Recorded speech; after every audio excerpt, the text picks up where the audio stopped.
ends the cypher.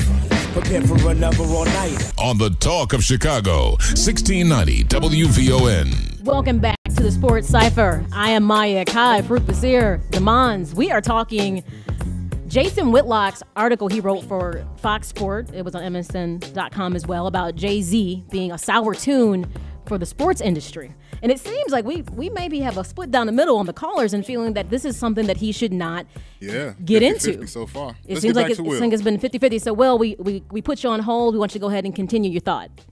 Yeah, I'm like, JayZ, stay in your lane. What's wrong with JayZ? Why don't you represent music artists?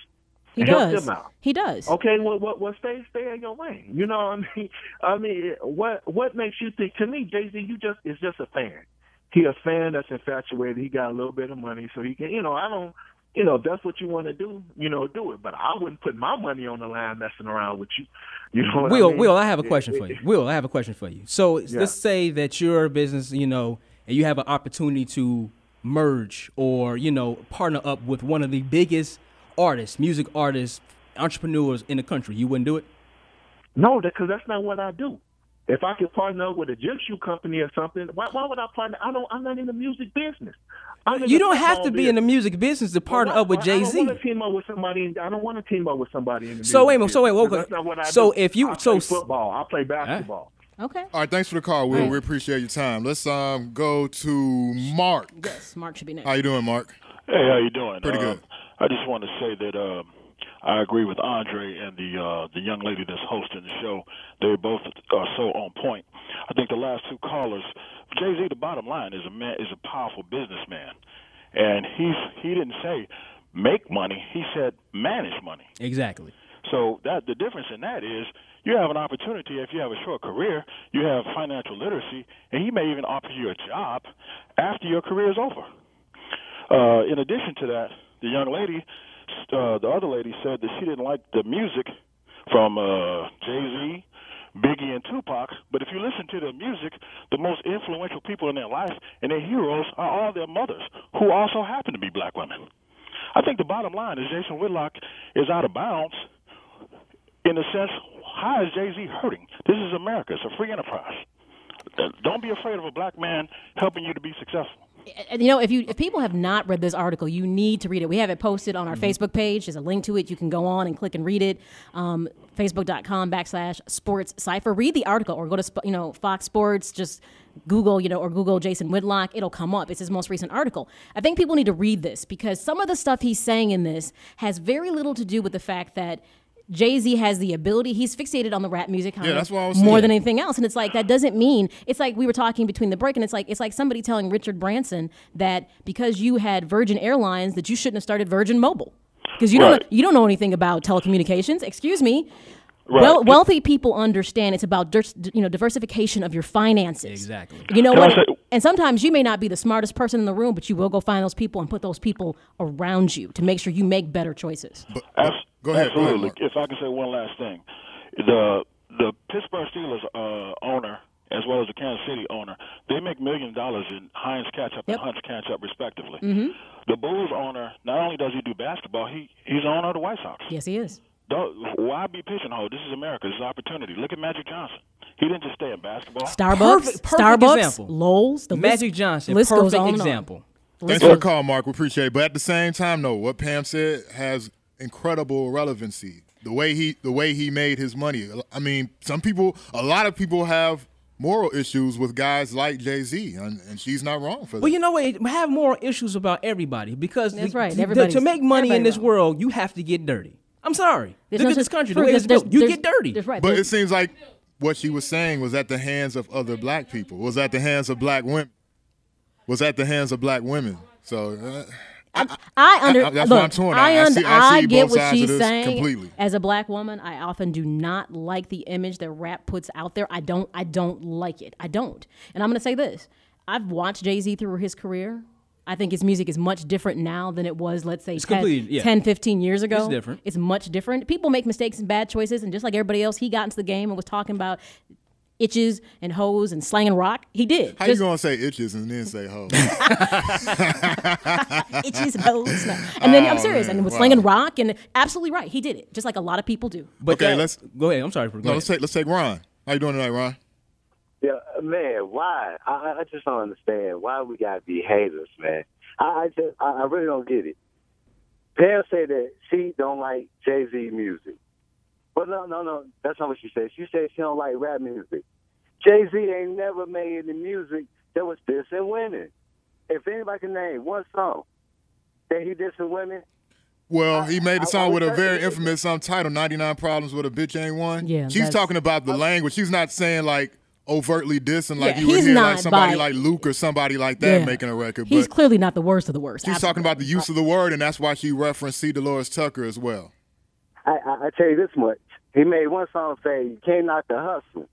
You know, this guy here.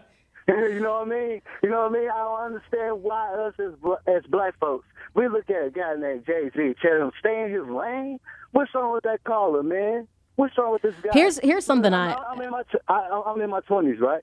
If I'm looking up to a guy named JayZ, that's not only a rapper, not only a rap mogul, he's a business mogul. He does everything he got to do. I'm looking at a guy like that, like, man, how can I be like that? I mean, I don't know one person who ain't cut off somebody. You know, this guy here, when we talk about true, unfortunately. your lane, when we talk about staying in your lane, we might as well tell Derrick Rose, get out of Giordano's. Why is he can't flip no pieces? Can I ask you? Can I Steve, ask you a question? thank you. Oh my God, that was awesome. Ron, I love it. Ron, can I ask you a question though, just to play the other side of this? I'm asking you a question now. You don't get offended, but do you regularly refer to black women as bitches and hoes? No, because I got nothing but respect. But also, I listen to rap music all the time.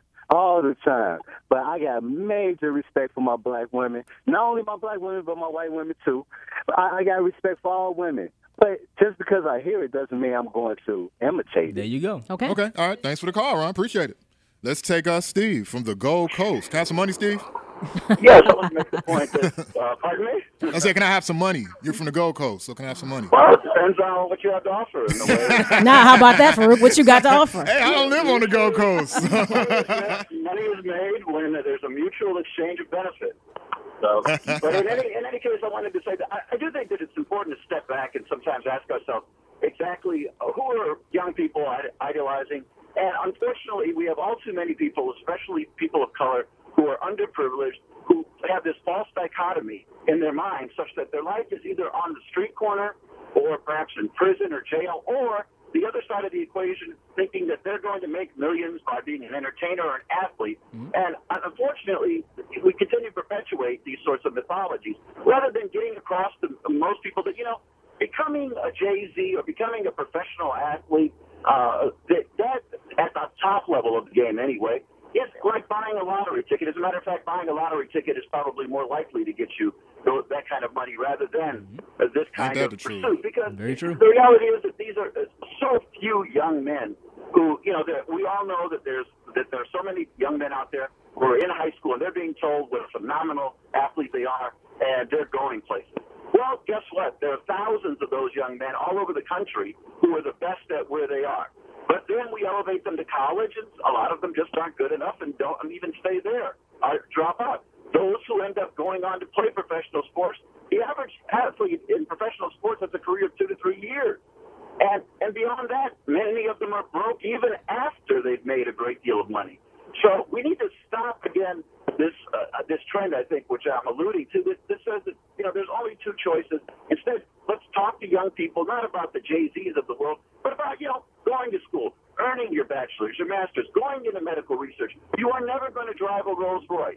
You are never going to live in a mansion. It's not going to be this rap video lifestyle. But you will have made a contribution in society, and it is a realistic goal as opposed to these sorts of things. So when we want to talk about athletes and entertainers at this, cellular level, it's wonderful that they've made it. But let's realize that is an extremely rare event. And, all right, thanks for the call, Steve. We appreciate it. I hear what he's saying, but that's kind of off the subject a little bit as far as the article's going. Right. Steve is right. Hey, but no, at the same time, but Jason Whitlock kind of, to me, went sideways on this and talked all about the rap industry and how JayZ doesn't have the ability to make this lateral move. And so just what Steve was saying is that, well, on the flip side, there's a lot of imbalance, period. And it isn't all based on rap that's creating the issue. If you have something else to say about this, something we're starting for the show called The Pulse, by line 2. You can call 312-252-9495. Just leave a message and your comments about the Jason Whitlock show. And if they're good enough, we'll air them on the show next week. It's something new we're trying out. That number is 312-252-9495. Go to our Facebook page. It's actually the link's there. You can click on it. Leave a message. 60 seconds or left. And if your comments are good on the pulse, we're going to get some different comments together and put them on the show. But if you missed this show, you missed some good stuff. You can listen to this Wednesday nights, 8:30 p.m. on our Blog Talk Radio page. That's blogtalkradio.com/The Sports Cypher. You can always find all of our shows in the iTunes store. Go to the podcast section. Just search The Sports Cypher, and voila, you can download all our shows via MP3. And make sure you follow us on Twitter, The Sports Cypher. You follow us on Facebook, facebook.com/The Sports Cypher, and check out our YouTube channel. Just go to YouTube, search The Sports Cypher. We got a new video posted up from Ball Up. Obviously, these shows end up there. So good stuff tonight. Very good stuff. You got me telling corny jokes to Tracy Murray. So yeah, about Faruq's Riley. I went boondocks on him. He went all boondocks, and Tracy looked at him like, what? Like, what's going on with Negro, that? what are you talking about? Man, we had a good show. We had Phil Rogers on, national baseball writer for Chicago Tribune, came in. Agri Sam from Comcast Sportsnet Chicago. You forgot Instagram. We're on Instagram. Oh, I'm Find us sorry. there. That's right. We're on Instagram, we're too. trying to send some people that way. Instagram.com/The Sports Cypher. So make sure you follow us on there and look at our ridiculous videos and pictures that we put up as well. That's right. So there's lots of ways that you can now interact with the show. So tonight was a great show. We didn't get to the conversation about Urban Meyer, which I really want to talk about this with when he was the head coach at University of Florida, how there were 31 counts of everything from assault by strangulation, credit card fraud. Big conversation about talking about people passing along athletes because of their talent and things of that nature. We also didn't get to Tyson Gay, a track athlete taking steroids. Wow, what? That's major news. But wait a minute. But because he's trying to catch Usain Bolt, but he'll be caught soon. We got to bring up some good stuff because there was love in the air last week. We didn't even get to talk about the fact that RG3 married his college sweetheart somewhere in Denver, Colorado. So congrats to RG3 on that. Probably got married too early, but whatever, doesn't matter. Kerry Washington, Olivia Pope from Scandal. I was surprised and did not know she was actually engaged to Nnamdi Asomugha. They got married to like kind of like just a justice of the peace kind of like thing, marriage. Like in Idaho of all places. And Kevin Durant is engaged to Monica Wright, guard for the Minnesota Lynx. That's like love and basketball. Like they've known each other since high school in 2006. They were McDonald's All-American together. So some good stuff happened this week. That was kind of nice. Love is in the air. Summertime. Yeah, it is. All right. Thank